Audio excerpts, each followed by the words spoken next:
people jumping. We saw what we thought was debris, and we realized it was people jumping. I can't do anymore. We were crying, interviewing her.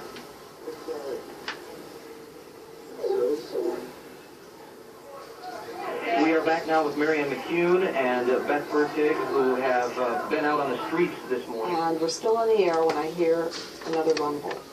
And I felt it in my feet. When I heard the rumble that I had heard the first time, I knew they were identical. Oh my God, there it goes!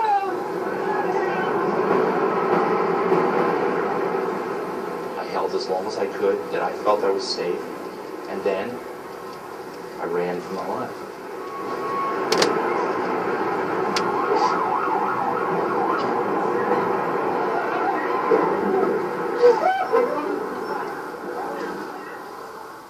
As soon as we got off the boat, we were at the World Financial Center Marina, and that was only a block or two from the World Trade Center, so we were real close. And our fire chief came over and was really angry with us, and he had us ushered out of the area by police, and he had threatened us that if he saw us again, he was going to have us arrested.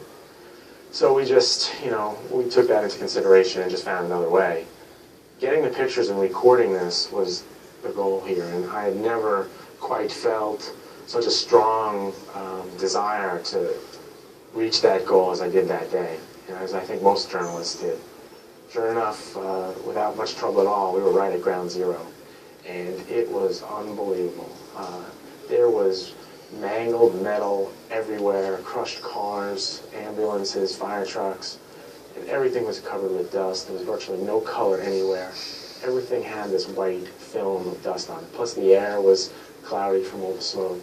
It was monochromatic. It was surreal, unlike anything you could ever imagine. And I was, prepared to be kicked out of the area at any moment. So I was working real fast, shooting just about anything that I thought was important. And that's when I noticed these three firemen were climbing up on top of the wreckage. And I realized that they were raising a flag. So I'm about 100 yards away, perhaps less, and I'm making a long lens picture of them raising this flag. As the flag is going up, I can kind of see a similarity with the Iwo Jima picture, which many people have compared it to. Visually, it is similar. I had no idea that it would have any kind of impact, certainly not the impact or the comparisons with that famous photograph by Joe Rosenthal. It's a patriotic picture. It's a picture about heroicism. It's a picture about hope in the shadow of this horrible, horrible tragedy. It was a brutal story to try to report. It was, the emotional grief was overwhelming. There was hundreds of people waiting for their loved ones who were never going to come home. And I just found it really difficult to tell that story in light of what I had just been through and seen. We saw a shadow, it looked like a plane. Next thing we knew, it was boom, and the floor started shaking. And then we saw debris fall down, and next thing we know, we had to get out of the building.